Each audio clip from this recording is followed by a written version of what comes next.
Bonjour tout le monde. Merci d'être présent. Mon nom, c'est super le fun de vous voir. Je me présente brièvement. Mon nom est Mégane Couleau. Je suis étudiante. Enseignante en technique administrative, mais je suis aussi responsable de la semaine de la recherche. Donc c'est pourquoi je suis là aujourd'hui. Et j'ai la chance de vous présenter deux conférences super intéressantes. Avant toute chose, si vous avez envie d'aller chercher un beigne en arrière, c'est là pour vous. Donc ils sont super beaux, ils ont l'air super bons aussi. Donc je vous invite à aller vous en chercher un. Et aussi, vous avez peut-être vu des petites affiches avec un concours, un code barre que vous pouvez remplir. C'est un court sondage d'environ 4 à 5 questions pour nous permettre de nous améliorer dans les années futures, d'ajouter des ateliers qui pourraient vous intéresser. Et vous aurez la chance de remporter une carte cadeau de 50 $ à la librairie L'Écuyer. Donc, c'est super intéressant si vous avez envie de prendre un petit 30 secondes pour y répondre. Pour la première conférence, je vous présente Guillaume Bourgeon et Émilie Chamberlain qui vont vous présenter l'économie circulaire. Je laisse la parole pour la suite. Bonne conférence. Je vais prendre ça. Non, ben, bonjour tout le monde. Bonjour. Aujourd'hui, dans le fond, on va parler justement de l'économie circulaire, mais dans le cadre d'une recherche qu'on a faite. Donc, on va présenter au début le concept d'économie circulaire, mais par la suite aussi, on va présenter des résultats de recherche qu'on a fait par rapport à un sondage qu'on a mené par rapport à ce sujet-là au Cégep à Thetford. Donc, cette recherche-là, elle est faite au Cégep, mais on vient aussi avec deux centres de recherche, Coalia et Kimitech. Et pour aller directement à notre question, on pourrait se poser, est-ce que vous savez c'est quoi l'économie circulaire? Si la réponse que vous avez en ce moment est non, vous êtes normal. Pourquoi je dirais que vous êtes normal? C'est que si on prend ici, je prends un exemple, c'est anecdotique un petit peu, mais à une des questions dans notre sondage qu'on avait posé, on posait si je vous dis économie circulaire, quels sont les premiers mots qui vous viennent à l'esprit? Et la réponse majoritaire, la réponse qu'on nous revenait le plus souvent, c'est quelque chose qui ressemblait à ça. Des choses comme je ne sais pas, rien, aucune idée, qu'est-ce que c'est, je m'en fous. Ça, c'est à peu près comme on fait une réponse sur 3 dans les étudiants, puis les autres réponses portaient à autre chose qu'on va parler de ces sujets-là. Donc, c'est normal de ne pas nécessairement savoir c'est quoi l'économie circulaire. Donc, ce que je vais faire en premier, c'est le présenter. Donc, je vais prendre un petit vidéo qui dure 3 minutes. Ça va être ça, je vais le présenter en premier, puis ensuite, je vais revenir sur les concepts. Je vais expliquer pourquoi on parle de cette vidéo-là. Et ensuite, on va voir vraiment c'est quoi l'économie circulaire. Les systèmes vivants existent depuis plusieurs milliards d'années. Dans le cycle naturel, il n'y a pas de décharge. Les matériaux y circulent. Les déchets d'une espèce constituent la nourriture d'une autre. L'énergie provient du soleil. Les organismes se développent et meurent. Les nutriments retournent simplement à la terre. Et ça marche. Pourtant, nous autres humains avons adopté une approche linéaire. On prend, on fabrique et on jette. Un nouveau téléphone sort, hop, on jette l'ancien. Notre machine à laver déclare forfait, alors on en achète une autre. Chaque fois que nous faisons cela, nous puisons dans des ressources limitées et produisons des déchets toxiques. Ça ne peut tout simplement pas fonctionner sur le long terme. Alors, où est la solution? Si nous acceptons que le modèle naturel fonctionne, pouvons-nous changer notre façon de penser de manière à adopter une économie circulaire? Commençons par le cycle biologique. Comment nos déchets peuvent-ils construire du capital naturel plutôt que le dégrader? En repensant la conception des produits et de leurs composants, ainsi que leurs emballages. Nous pouvons produire des matériaux sains, compostables, qui serviront d'engrais. Résultat, aucune ressource n'a été perdue dans le processus. Alors qu'en est-il des machines à laver, des téléphones portables, des réfrigérateurs? On sait bien qu'ils ne sont pas biodégradables. C'est là qu'intervient l'autre idée importante. Il s'agit de faire circuler les métaux, les polymères et les alliages, de façon à ce qu'ils conservent leur qualité et continuent à être utiles au fil de leur vie dans différents objets. Et si les produits d'aujourd'hui devenaient les ressources de demain? D'un point de vue commercial, c'est tout à fait sensé. À la place de la culture jetable à laquelle nous nous sommes habitués, nous adopterions un modèle de régénération où les produits et leurs composants seraient conçus pour être désassemblés et recréés. Une solution serait de revoir notre conception de la propriété. Et si nous ne possédions pas véritablement nos produits? À la place, nous pourrions les louer aux fabricants. Maintenant, mettons ces deux cycles ensemble. Imaginez qu'il soit aisé de rendre les objets à leurs fabricants. Leurs matériaux techniques seraient alors réutilisés et leurs composants biologiques pourraient être valorisés dans l'agriculture. Et imaginons que ces objets soient produits et transportés à l'aide d'énergies renouvelables. Nous aurions alors un modèle prospère sur le long terme. Et la bonne nouvelle, c'est qu'il y a déjà des entreprises ayant adopté cette façon de procéder. Mais une économie circulaire, ce n'est pas l'affaire de fabricants ou de produits isolés. Pour que le modèle fonctionne, il doit s'appuyer sur un réseau d'entreprises interconnectées, formant une infrastructure. L'énergie a également une grande importance. Il s'agit ni plus ni moins de la refonte du système. De nouvelles perspectives et horizons s'ouvrent à nous. Plutôt que de subir les limitations du présent, en combinant créativité et innovation, nous pouvons réellement repenser et redessiner notre avenir.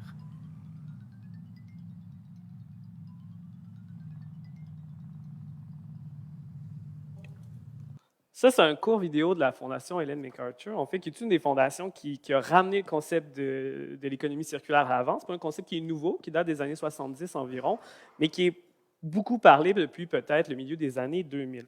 Comme on résume un peu, en gros, c'est de faire un passage d'une économie classique qui est linéaire, dans le fond, une économie linéaire où dans le fond, si on regarde le cycle rapidement, où on extrait, on produit et ensuite on jette le produit, à une économie circulaire dans laquelle, quand on va parler d'une définition de l'économie circulaire, on pourrait dire que c'est un système de production, d'échange et de consommation visant à optimiser l'utilisation des ressources à toutes les étapes du cycle de vie d'un bien ou d'un service dans une logique circulaire, tout en réduisant l'empreinte environnementale et en contribuant au bien-être des individus et des collectivités. Donc, le but premier, en fait, quand on parle de l'économie circulaire, c'est d'un peu éliminer la partie déchets. C'est comme si le concept de déchet n'existe plus parce qu'on ramène, puis ça redevient un produit qui peut être utilisé ou une ressource qui peut être faite.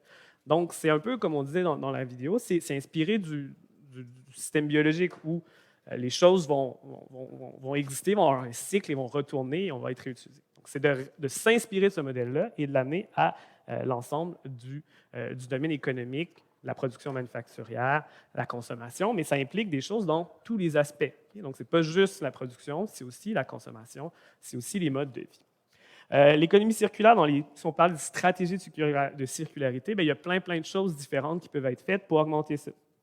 Ça peut aller dans la conception des produits, donc ce qu'on va appeler par exemple de l'éco-conception, où on va faire un produit qui, dès son design et dès la façon qu'on va le faire, va être fait d'une telle façon qui va être facilement réutilisable ou récupérable ou qu'on va pouvoir l'utiliser plus longtemps ou qui va pouvoir durer plus longtemps. On peut parler d'écologie industrielle, on peut parler de chimie verte, on peut parler de réduction de la consommation, on peut parler de la circulation des biens, est-ce qu'on vend les débits usagés, est-ce qu'on peut parler de la réparabilité des choses. On peut parler de toutes ces choses-là qui sont des stratégies pour augmenter la circularité de l'économie. Donc maintenant, si on parle de cette chose-là, nous, notre sujet réel, dans le fond, qu'on a fait notre étude, c'est la question de l'économie circulaire et les étudiants au cégep de Thetford. Donc, quand on parle de ces choses-là, on se demandait qu'est-ce qu'on parle des étudiants. C'est que la plupart des études qui sont faites sur l'économie circulaire, et ça peut être une bonne chose, sont beaucoup faites sur les procédés industriels ou par rapport aux entreprises. Comment les entreprises peuvent transformer leurs procédés ou comment ils peuvent changer leur modèle de mise en marché pour justement être plus circulaires. Il y a moins d'études qui portent vers le rapport des individus à cette économie circulaire-là et encore moins d'études qui portent par rapport au rapport des jeunes à l'économie circulaire. Il y a aussi une forme de préjugé positif envers les jeunes qui dit que les jeunes sont souvent plus sensibilisés à l'environnement, qui portent plus attention à ça. C'est des choses qu'il faut vérifier, voir, regarder, est-ce que c'est réellement le cas et est-ce que ces préoccupations-là pour l'environnement se traduisent par des comportements ou par des idées. Donc, nous, dans cet esprit-là, on a décidé de faire notre étude là-dessus. Et pour travailler un peu là-dessus, on s'est inspiré de deux études en premier. Donc, une première étude de Camacho et Otero qui est sur la consommation vraiment. Donc, cette consommation-là, ici, je passe rapidement un peu là-dessus, c'est vraiment dire qu'on peut faire une consommation circulaire. Donc, en tant qu'étudiant, vous n'êtes pas juste étudiant, mais vous êtes aussi des citoyens, des gens, et vous consommez, bien entendu. Donc, assurément, dans vos rôles sociaux, il y a le rôle de consommateur. Fait qu'on s'est dit, ce rôle-là est intéressant pour nous, le rôle de consommateur. Donc, on s'est intéressé à la consommation circulaire. Et la consommation circulaire, ça va toucher autant l'acquisition que l'usage, que la disposition des biens. Donc, la consommation n'est pas juste vue comme étant je consomme, j'achète un bien, c'est la consommation vue dans son ensemble. Donc, est-ce que, justement, quand on va parler de consommation circulaire, est-ce qu'on peut réduire la consommation, le mode, comme on va le faire, la consommation durable, est-ce qu'on loue, est-ce qu'on échange, comment ça se fait cette chose-là, l'usage, est-ce qu'on le garde le plus longtemps possible, est-ce qu'on répare, est-ce qu'on peut faire de ce qu'on appelle l'upcycle, l'entretenir, réparer, peu importe, et au moment qu'on dispose du projet, est-ce qu'on le retourne, on le revend, on l'échange, donc ça, on a déjà fait, on a regardé des choses là-dessus. Et notre deuxième étude qu'on s'est basée un petit peu, c'est une étude finlandaise, donc une étude finlandaise qui justement se demandait, bien, ça veut dire quoi l'économie circulaire chez les jeunes? Qu'est-ce qu'ils voient là-dessus? Donc, eux, ils ont travaillé avec des jeunes de 17 à 20 ans, à peu près 250 jeunes, et ils ont posé un peu les questions. En premier, ils ont fait la même question qu'on a dit tantôt, c'est quoi pour vous l'économie circulaire? Ils ont eu des réponses similaires aux nôtres, on ne sait pas trop. Ensuite, ils donnaient une conférence, un peu comme on donne en ce moment, une conférence sur l'économie circulaire, fait ça, et ensuite, ils demandaient aux jeunes, les étudiants qui y avaient dans leur étude, bien, qu'est-ce qu'ils voient comme rôle qu'ils pourraient avoir dans l'économie circulaire. Et quand on regarde ces rôles-là, c'est notre deuxième chose qu'on s'est inspiré pour faire notre étude, bien, c'est vu que les rôles, ils allaient plus loin que juste la consommation ou juste des rôles industriels. On a vu que, comme dans la consommation, il y a des aspects matériels, donc le rapport, encore une fois, consommation, vendeur, comment j'utilise, est-ce que je peux faire ça, donc le rapport au bien, donc qui se rapproche de la consommation. Il y avait aussi des aspects, je vais utiliser le terme anglais comme maker, mais plutôt dans le sens, est-ce que je peux créer par moi-même avec mes mains des choses? Est-ce que je peux travailler à utiliser plus, à transformer, à réparer? Donc, des aspects qui sont un peu plus par rapport aux habiletés techniques, manuelles. Il y avait des aspects aussi cognitifs. Est-ce que j'apprends des choses pour changer mes modes de vie? Est-ce que je deviens un conservateur de la nature? Est-ce que je deviens un éducateur? Est-ce que j'éduque d'autres personnes pour leur apprendre des comportements qui seraient favorables à l'environnement ou qui seraient associés à l'économie circulaire? Et finalement, il y avait des aspects de participation sociale. Donc, justement, est-ce qu'on peut étudier dans un domaine dans le but de s'impliquer plus tard avec un emploi qui est lié à ça? En tant que travailleur, on peut l'impliquer dans ces choses, on peut devenir activiste en tant que citoyen politique. Est-ce que ça influence nos choix de vote? Est-ce qu'on s'implique communautairement là-dedans et tout ça? Nous, on a rejeté un truc qui était dans ce simulaire-là, dans cette étude-là, qui était la logique de thrifter, qui était comme un peu faire les puces et acheter des trucs dans des friperies et tout ça. On l'a mis dans la consommation en général, mais on s'est basé là-dessus. Et bien, en fait, on est arrivé à notre étude en tant que telle, qui porte vraiment là-dessus, c'est qu'on a regardé ces rôles-là, ces comportements de consommation-là, et on a fait une étude qui est en deux parties. Donc, une première partie qui est plutôt quantitative, donc c'est un sondage qu'on a mené là-dessus, qui a été complété, et une deuxième partie qui est plutôt qualitative, qui est faite d'entrevues. Oui, alors pour la partie qualitative, je suis allée plus un peu avec un schéma d'entrevue que j'ai fait à partir de l'étude finlandaise et des aspects de consommation circulaire pour venir évaluer un peu les perceptions, les causes des actions et les comportements que les gens vont poser par rapport à l'économie circulaire. Alors, pour mon schéma d'entrevue, j'ai commencé par faire des pré-tests sur des membres de ma famille d'un peu tous les âges, tous les sexes, pour voir si mes questions se formulaient bien et permettaient vraiment des bonnes réponses, si c'était quand même assez clair comme schéma. Et par la suite, j'ai mené 3 entrevues sur 3 volontaires présentement. Il va y avoir d'autres entrevues qui vont suivre pour la partie qualitative. Justement, il va y avoir bientôt un deuxième petit appel à volontaires. Donc, si vous êtes intéressé à participer aux entrevues, vous pouvez. On va commencer par présenter les résultats de la partie quantitative, le portrait de l'échantillon. Dans le fond, on a ramassé les réponses en mai 2022. On a eu 263 répondants, on a obtenu 259. 152 femmes, 107 hommes, 36 du CEC Le Binière et 223 du Cégep de Tête-Ferme. Donc, on a un échantillon qui est quand même assez volumineux. C'est à peu près un quart des étudiants collégiaux qui ont été ce qui est quand même un bon échantillon là-dessus. L'âge médian est de 19 ans, donc la plupart des étudiants avaient fait 1 ou 2 sessions, c'est ça. Et on a eu des choses, les programmes, c'était assez varié. Je n'ai pas mis la liste de tous les programmes, mais à peu près 8 tremplin DEC, 33 du préuniversitaire et 60 du secteur technique, ce qui est à peu près similaire un peu à la répartition des étudiants là-dessus.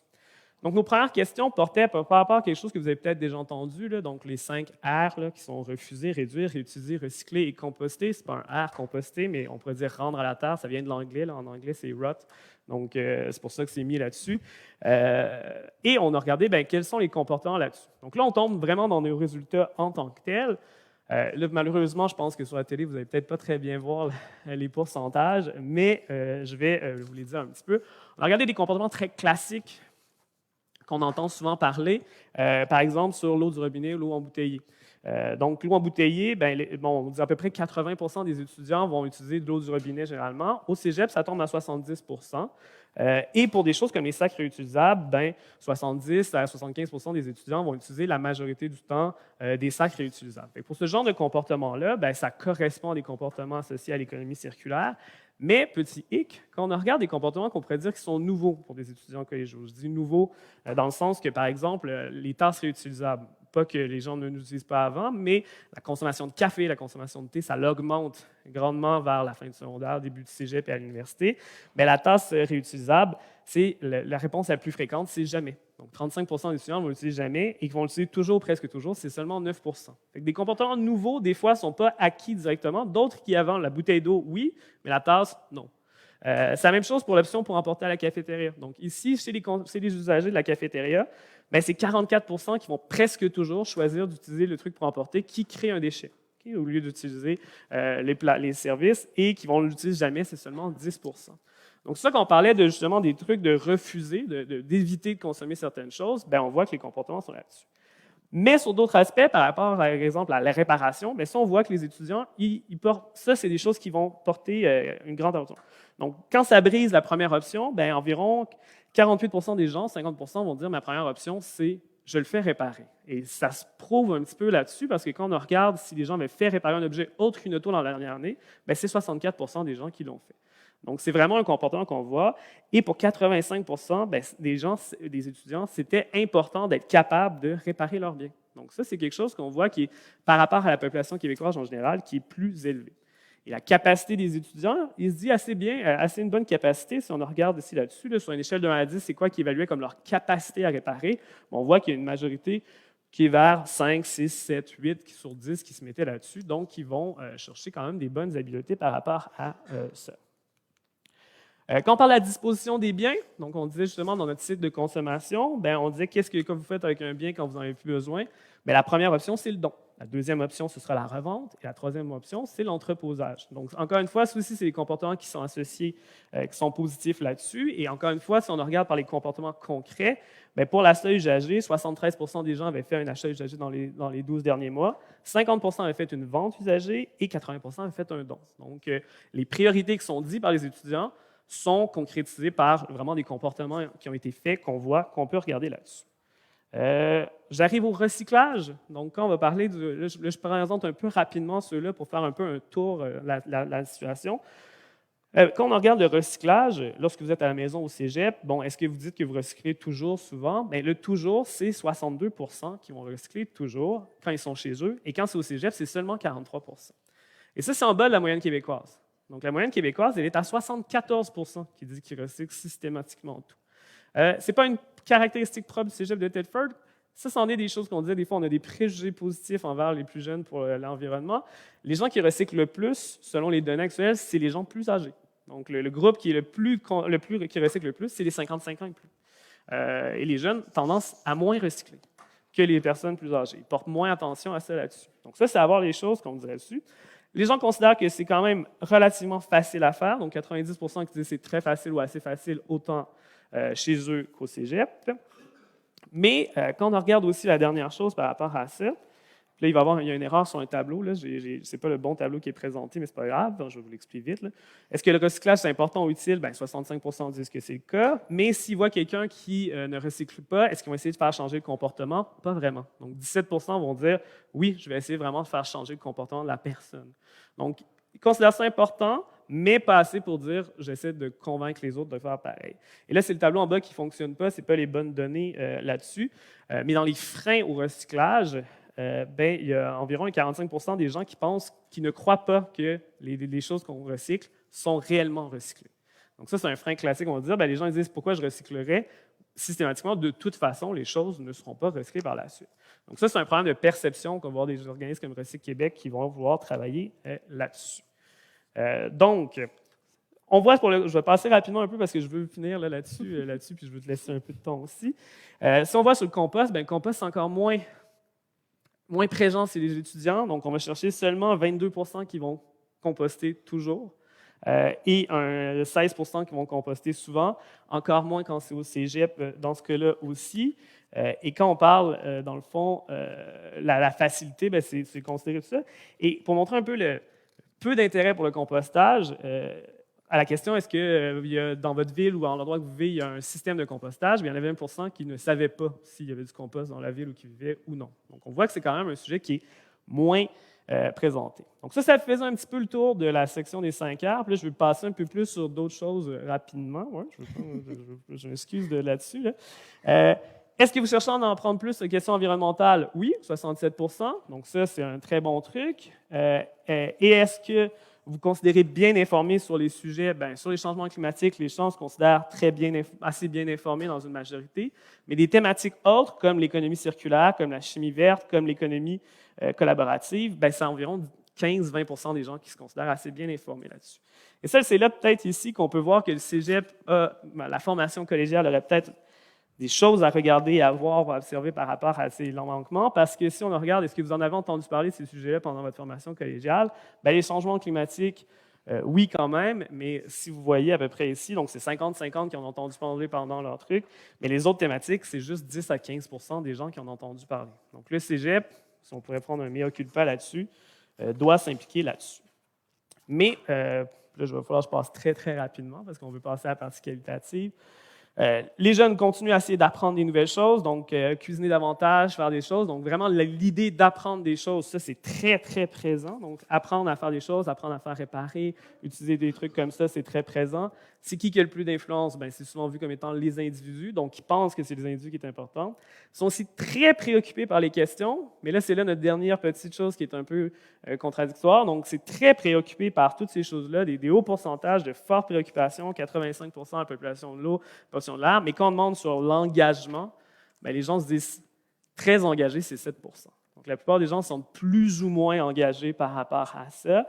Et quand on demande est-ce que vous avez changé un comportement dans la dernière année, c'est à peu près 60 %. Est-ce que vous avez essayé de faire changer un comportement? On descend encore un petit peu. Et de s'impliquer directement dans un organisme, dans des actions militantes, bien, ça descend jusqu'à 4-5 % jusqu'à la fin. Mais pourtant, quand on regarde ces choses-là, est-ce que c'est important pour voter? Bien, quand ça vient de voter, bien, c'est environ 70 % qui vont dire « Ouais, c'est assez important pour moi, les questions environnementales pour voter ». Donc ça nous fait un tour topo là-dessus. Je vais laisser Ophélie parler de la partie qualitative un petit peu, et ensuite, on va faire une petite dernière conclusion puis les questions. Oui, alors moi, avec ma partie plus qualitative, avec les entrevues, j'ai voulu ressortir un peu plus les causes des comportements qu'on a vus avec Guillaume par rapport aux réponses. Par exemple, est-ce que vous réutilisez, est-ce que vous apportez votre tasse à café, etc. Moi, j'ai voulu comprendre pourquoi certains comportements sont faits, pourquoi d'autres ne sont pas faits. J'ai voulu savoir aussi leur perception par rapport à l'avenir, par rapport aux acteurs qui ont un rôle dans les enjeux environnementaux. J'ai ressorti quelques extraits qui, selon moi, ont une partie qui est un peu plus intéressante, qui sont sortis dans les entrevues. Alors, premièrement, j'avais ma première volontaire qui, elle, avait suivi un cours sur l'environnement lors de son cégep et elle avait déjà entendu parler d'économie circulaire et des autres solutions ou alternatives au modèle linéaire, au modèle plus capitaliste, qu'on pourrait dire.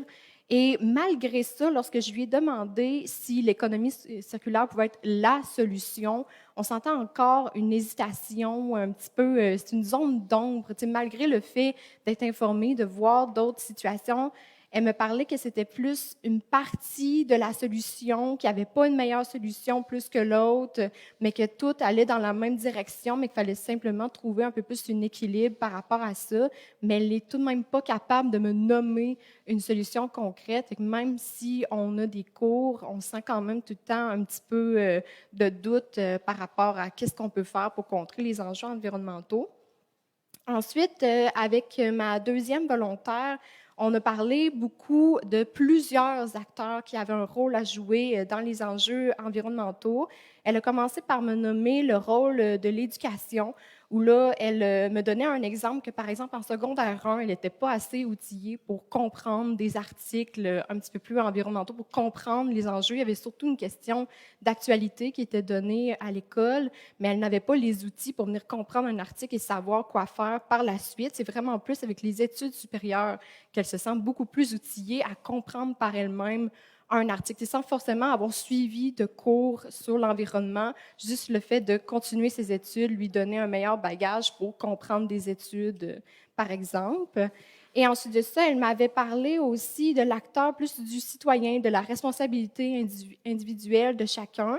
Et pour ça, elle me parlait, premièrement, elle a mis un peu un contexte par rapport à sa mère qui avait terminé ses études assez tôt, vraiment au début du secondaire, et elle faisait une comparaison avec son partenaire que lui aussi n'a pas complété ce secondaire, mais pourtant, malgré le fait que ses parents lui ont pas forcément montré des bons comportements en lien avec l'environnement, lui, il y avait vraiment une question de volonté, de curiosité à vouloir apprendre, à connaître, par rapport à l'actualité, qu'est-ce qu'il voyait, à vouloir trouver des solutions pour contrer les enjeux environnementaux. Fait qu'elle parlait beaucoup plus d'une responsabilité individuelle de vouloir lancer le pas. Elle a également parlé évidemment de d'autres acteurs, comme par exemple l'État, les entreprises, le rôle des médias d'informer par rapport aux ressources.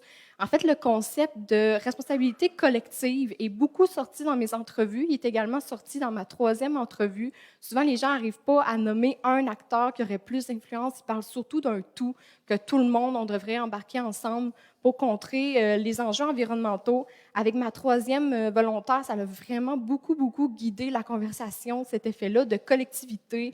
Elle, selon elle, c'est vraiment un tout le monde ensemble qui va avoir un impact. En fait, elle précisait que si personne ne fait rien, ça va avoir un gros impact négatif sur l'environnement, mais que si tout le monde était conscientisé et faisait des actions, bien, ça aurait aussi l'effet inverse. On aurait un comportement, un impact plus positif. Ensuite, ce que j'ai dégagé dans mes extraits pour la suite, ça, je trouvais ça quand même assez intéressant, c'est d'appliquer l'économie circulaire sans forcément le savoir, surtout pour des raisons économiques plus qu'écologiques. Par exemple, consommer de l'usager, ça leur venait beaucoup pour une raison économique parce qu'ils n'avaient pas forcément les moyens d'aller chercher quelque chose de neuf. Alors, elles se tournaient vers une consommation d'usager qui va rentrer dans des comportements d'économie circulaire, mais c'était surtout là, leur premier réflexe pour l'achat d'un objet, pour la consommation d'un objet. C'était vraiment une question économique avant une question écologique, mais c'était quand même bien parce que ça finissait par emmener une solution d'un comportement d'économie circulaire, comme par exemple réparer ou consommer de l'usager. C'est pas mal ça que j'avais dégagé pour l'instant dans mes entrevues. Fait que je vais faire une mini-conclusion en 1 minute là-dessus. Donc, ce qui nous reste à voir un petit peu là-dessus, c'est qu'on veut continuer un peu à le plus pousser parce que voir si les comportements sont réellement motivés par des volontés là-dessus. Mais aussi, c'est ce qu'on a pu observer un peu, c'est que, par exemple, quand je disais la question avec les mots qui venaient le plus, bon, après, aucune idée, je ne sais pas tout ça, les mots qui revenaient le plus, c'était recycler, c'était récupérer, c'était ces choses-là. Donc, on voit aussi que ça, si on a regardé les programmes éducatifs qui ont été faits par rapport à ça, les trucs au Québec, ça a beaucoup été les 3 R. Tantôt, j'ai mis 5 R, c'est la version étendue des 3 R. Mais ça a marché. Les gens disent c'est important, c'est bon, ça vaut la peine. Ça marche beaucoup. Mais ce qui n'a pas été mis là-dedans, par exemple, l'idée de réduire, ou par exemple, l'idée de composter, qui n'a pas été développée, qui n'a pas été poussée, bien ça, on voit que l'adhésion à ces choses-là est plus faible. Donc ça, on peut voir un effet des programmes éducatifs et de ces choses-là. Et c'est là qu'on voit que, justement, des fois, il n'y a pas une idée d'abandonner, mais c'est que les gens sont comme « Ah, on a fait ça, on a avancé. » Et là, on oublie que ça continue, que les choses se développent, qu'il faut aller chercher. Et on le voit là-dessus. On voit aussi la même chose sur les dits comportements, que si les personnes n'ont pas l'impression ou la clarté de dire « ça amène réellement cela » ou « voici vraiment les choses », il y a besoin de concrétiser les options, vraiment plus clair, et qu'il y a surtout besoin, on ne peut pas seulement reposer sur la volonté écologique des gens. Donc, réellement, il faut qu'il y ait d'autres aspects positifs pour que les gens amènent ce comportement-là. Et donc, voilà un peu, là, si on résume rapidement là, ce qu'on avait. Donc, je ne sais pas s'il y avait des gens qui avaient des questions. Je pense qu'on a le temps peut-être pour une. Pas de questions? Oui?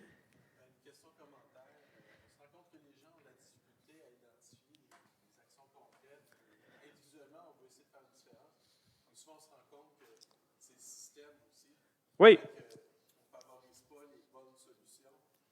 Il y a tellement d'approches pour essayer de changer le système. Quand on parle de la bourse carbone, Ouais. c'est l'intégrer dans un système économique qu'on connaît, qu'on maîtrise, qui nous oriente automatiquement dans nos choix. Tu l'as dit souvent, c'est le choix économique Ouais. qui est plus facile à saisir pour tout le monde. C'est d'intégrer ça. Même les experts, nous-mêmes, on a des doutes par rapport à tous les principes physiques. l'université que, par exemple, la chimie verte, l'économie circulaire, tout ça, tu disais que les étudiants, des fois, même quelqu'un qui est un peu plus éduqué, Ouais. avait des doutes. Mais même les experts ont des doutes. Puis on se rend compte avec les études de cycle de vie et tout ça, qu'on pense qu'il y a des choses qui sont vertueuses, puis après ça, on se rend compte après plusieurs années, oups, c'est pas aussi vertueux qu'on pensait, oups, c'est pas. Alors, c'est complexe, c'est pas simple, mais il ne faut pas lâcher. Ouais. C'est ça mon message. Tout à fait. Fait que c'est ça. Fait que voilà, là-dessus, je vais laisser la question commentaire conclure notre présentation et laisser la place à la prochaine conférencière. Donc, merci beaucoup.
Nous a proposé là, d'offrir une conférence sur l'effet Mathilda et c'est Joanie Degg qui va nous faire cette présentation aujourd'hui.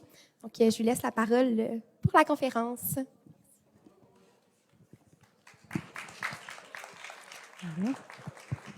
marche-tu? Ah, ça marche, parfait. Et bonjour tout le monde.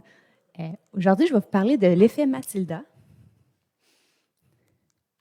L'effet Mathilda, c'est une théorie qui a été développée par Margaret Rossiter en 1993, alors qu'elle étudiait l'effet Mathieu. Margaret est née en 1944 et c'était une historienne des sciences et une professeure américaine. Elle a obtenu son doctorat en 1971 et à partir de là, elle s'est intéressée vraiment à la place des femmes dans l'histoire des sciences aux États-Unis. Elle a publié 3 livres sur le sujet, 3 livres qui sont mentionnés ici, et elle a écrit aussi dans le journal Social Studies of Science, The Matthew-Matilda Effect in Science en 1993. L'effet Mathieu, c'est quoi ça, l'effet Mathieu? C'est une théorie qui a été développée par Robert King Merton en 1968. Lui, il est né en 1910. C'est un sociologue américain qui est considéré comme le fondateur de la sociologie des sciences. L'effet Mathieu, c'est une théorie sur la façon inéquitable dont la gloire est partagée pour les découvertes scientifiques. C'est une espèce d'effet halo qui fait attribuer à des scientifiques célèbres des travaux qu'ils n'ont pas réalisés ou pas entièrement. On se souvient souvent de ceux qui ont un certain charisme, une réputation antérieure, des postes dans des grandes institutions de recherche. Le nom de effet Mathieu vient de l'Évangile selon Matthieu, car on donnera à celui qui a, et il sera dans l'abondance, mais à celui qui n'a pas, on ôtera même ce qu'il a. Alors, l'effet Mathieu, il est décuplé quand on parle des femmes scientifiques, Fait que l'effet Matilda, c'est la minimisation, le déni systémique de la contribution des femmes à la recherche scientifique. Dans le fond, c'est des hommes qui se sont appropriés à la découverte des femmes, et souvent, la contribution des femmes était réduite à des notes en bas de page.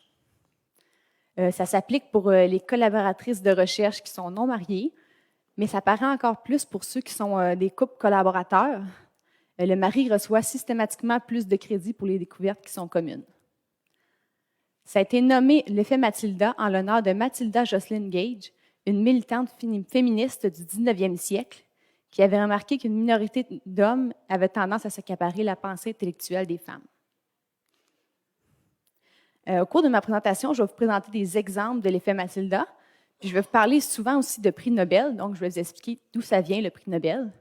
Ça vient de Alfred Nobel, qui était un inventeur, entrepreneur, scientifique, qui, dans son testament, a demandé qu'on sépare sa fortune en 5 parties pour remettre des prix aux personnes qui ont conféré le plus grand bienfait à l'humanité dans différents domaines, comme la physique, la chimie, la médecine, la littérature et la paix.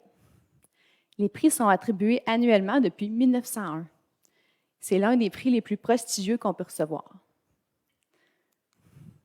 Petite question comme ça. Selon vous, quel est le pourcentage de femmes qui ont remporté le prix Nobel en sciences, chimie, physique, médecine confondues depuis 1901? Quelqu'un qui a une idée? Non. Hein? C'est 3 % des femmes seulement. 23 femmes ont remporté le prix Nobel sur 635 individus récompensés. Je vais vous parler de quelques exemples d'effets Matilda. Le plus ancien effet qui a été recensé par Margaret, c'est Tortula de Salerne. Elle est née en Italie au 11e siècle. Elle était médecin et chirurgienne et enseignante à l'école de médecine de Salerne. Elle soignait des femmes malades et a écrit plusieurs ouvrages sur la santé des femmes.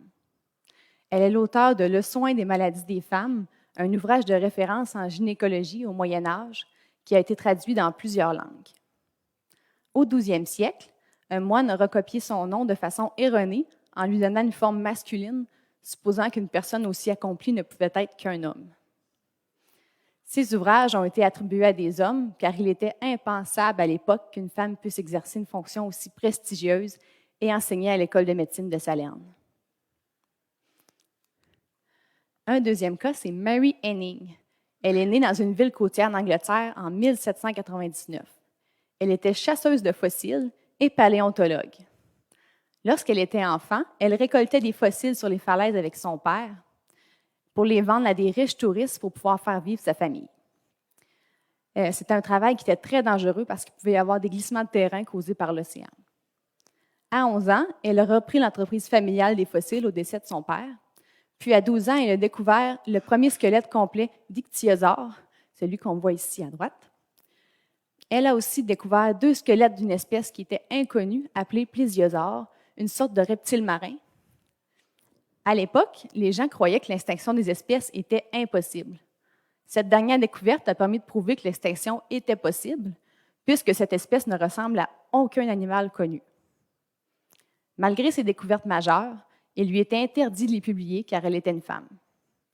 Des docteurs et des géologues de l'époque respectaient ses idées et ont utilisé ses découvertes dans leurs propres travaux, sans jamais mentionner son nom. Un des cas les plus célèbres d'effet Matilda, c'est celui de Lise Meitner. Elle est née à Vienne en 1878. Elle était physicienne. En 1907, après avoir reçu son doctorat en physique, elle a commencé à travailler à The Chemistry Institute à Berlin et a rencontré Otto Hahn, un chimiste qui est devenu son collaborateur. Même si elle était brillante, elle n'était pas rémunérée, ne pouvait pas utiliser les laboratoires ni même les toilettes. Elle devait travailler sur ses recherches en radiochimie dans un sous-sol. En combinant leurs forces, la physique et la chimie, Lise et Otto ont identifié ensemble plusieurs isotopes et ont découvert le protactinium, un nouvel élément chimique. En 1934, alors que les autres scientifiques cherchaient de nouveaux éléments lourds, Lise et Otto essayaient de créer un nouvel élément en fracassant des neutrons sur l'uranium. Ces recherches ont été interrompues par la montée du nazisme, puisqu'elle était juive, et en 1938, elle s'est échappée en Suède. Elle et Otto ont continué à s'écrire secrètement à propos de ces recherches. Otto n'arrivait pas à expliquer ce qui se passait avec leur expérimentation. Et c'est Lise qui a découvert qu'ils ne créaient pas de nouveaux éléments, mais que le noyau de l'atome d'uranium se séparait plutôt en deux en libérant de l'énergie nucléaire, ce qu'on connaît aujourd'hui comme la fission nucléaire. Lise ne pouvait pas retourner en Allemagne à cause du climat politique. Otto a reçu seul le prix Nobel en 1944 pour les travaux, sans mentionner Lise. Lise a pourtant persévéré et a écrit de nombreux écrits sur la fission nucléaire qui sont mondialement connus. Elle a reçu de nombreux autres prix, mais jamais de prix Nobel comme elle aurait dû le recevoir. Alice Ball est née à Seattle en 1892. Elle était chimiste en chimie pharmaceutique. C'était la première femme et la première afro-américaine à graduer de l'Université d'Hawaï en 1915. Au début des années 1900, la lèpre faisait des milliers de morts à Hawaï et il n'y avait pas de traitement. Alice a développé une méthode de traitement de l'huile de cholmougra. Elle a isolé les composés actifs pour ensuite les mélanger avec de l'eau et ainsi permettre l'injection aux patients. Il s'agit du seul traitement efficace contre la lèpre avant la venue des antibiotiques dans les années 40. Elle est tragiquement décédée en 1916, à l'âge de 24 ans, probablement en ayant inhalé du chlore gazeux, avant d'avoir pu publier les résultats de sa recherche. Le président de l'Université d'Hawaï, Dr. Arthur Dean, s'est approprié sa découverte et l'a nommée la Dean méthode. La méthode a été renommée Ball méthode quelques années plus tard, quand on s'est rendu compte que c'était Alice qui avait découvert ça. Xing Shangwu. Elle est née en Chine en 1912. C'était une physicienne expérimentale. En 1936, elle a déménagé en Californie pour faire son doctorat en physique nucléaire. En 1944, elle a été recrutée par l'Université de Columbia pour travailler sur le projet Manhattan. Elle a aidé à trouver une façon d'enrichir l'uranium pour pouvoir alimenter la bombe atomique. Après la guerre, elle est restée à Columbia et elle a travaillé sur la décomposition bêta et les interactions faibles en physique. En 1956, elle a prouvé expérimentalement que la loi sur la conservation de la parité était fausse, ce qui a eu un très gros impact sur la pratique de la physique par la suite. Deux physiciens théoriques, Yang et Li, ont remporté le prix Nobel en 1957 concernant cette avancée de la physique, sans mentionner Xing Shang. Rosalind Franklin est née à Londres en 1920. Elle était physico-chimiste et cristallographe des rayons X.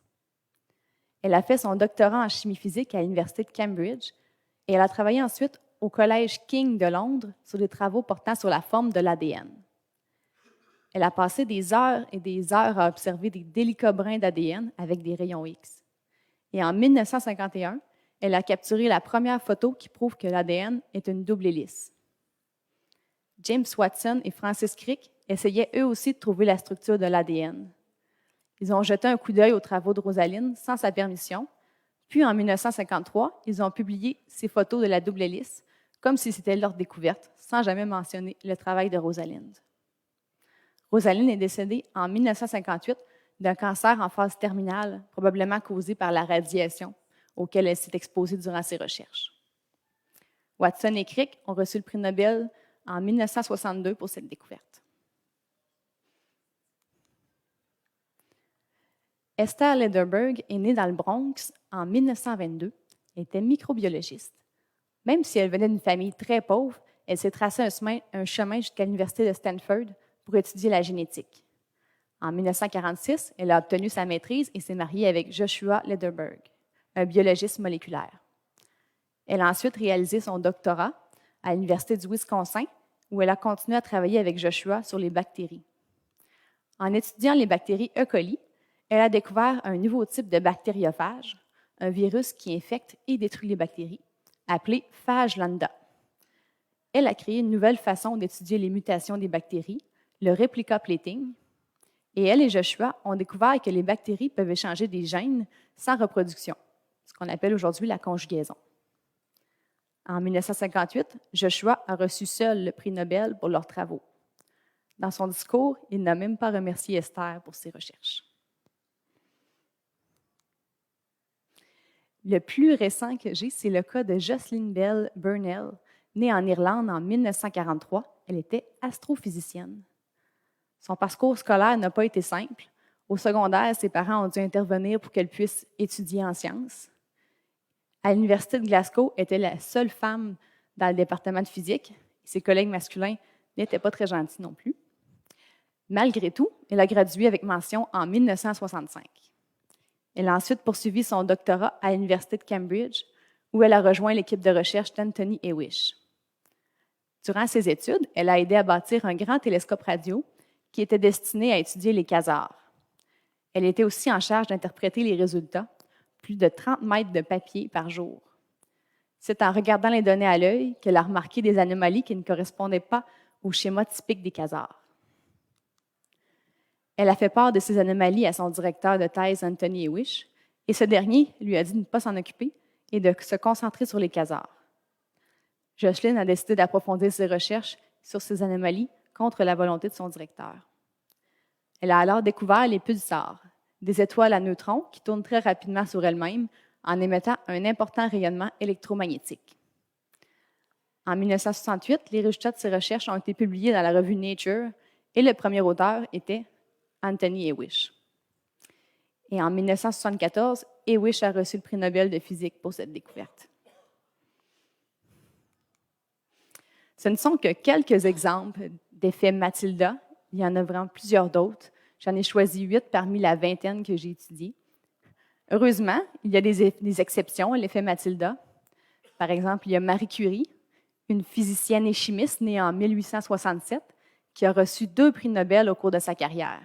Le premier en physique en 1903, avec son mari Pierre Curie, pour la découverte de la radioactivité, et le deuxième en chimie en 1911, pour ses travaux sur le polonium et le rhodium. Un autre cas est Maria Gopper-Mayer, une physicienne née en 1906, qui a reçu le prix Nobel de physique en 1963, conjointement avec Eugène Wigner pour ses travaux sur le modèle de coquille du noyau atomique. Je vais conclure avec une petite partie du texte de Margaret dans son texte sur l'effet Matilda. Attirer l'attention sur Matilda et sur cette tendance qui remonte à des siècles incitera et aidera peut-être les universitaires d'aujourd'hui et de demain à écrire une histoire et une sociologie des sciences plus équitables et plus précises, ce qui implique de ne plus passer sous silence toutes les Matildas, mais aussi d'appeler l'attention sur davantage d'entre elles encore. Est-ce que l'effet Matilda existe toujours aujourd'hui? Probablement dans certains pays. Il y a encore des femmes qui n'ont pas le droit d'avoir accès aux études ou de publier des textes. Informer les gens sur l'effet Matilda fait partie de la solution pour que les femmes en sciences soient reconnues équitablement dans l'avenir. Et voilà. Merci beaucoup.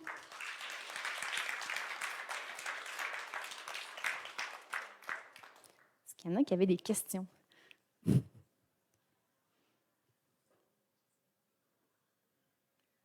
Vas-y.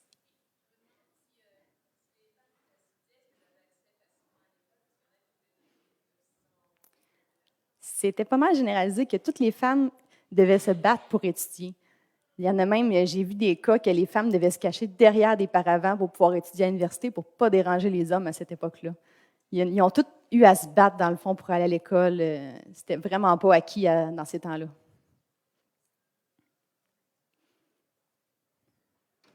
Vas-y, Josée.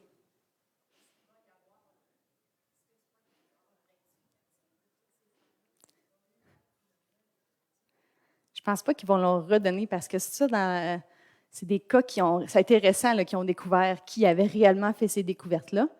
Puis ils le mentionnent, mais je pense pas qu'ils vont donner un prix Nobel rétroactif. Là.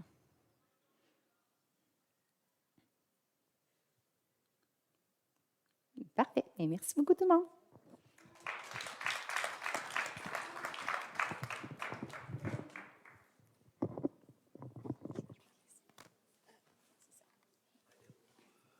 Merci tout le monde pour votre participation à l'activité de ce midi. J'ai changé de look. Je remplace Mégane qui avait un cours à 1h05. Donc, il y a toujours des beignes derrière si vous voulez vous servir. Encore une fois, vous pouvez répondre au sondage, courir la chance.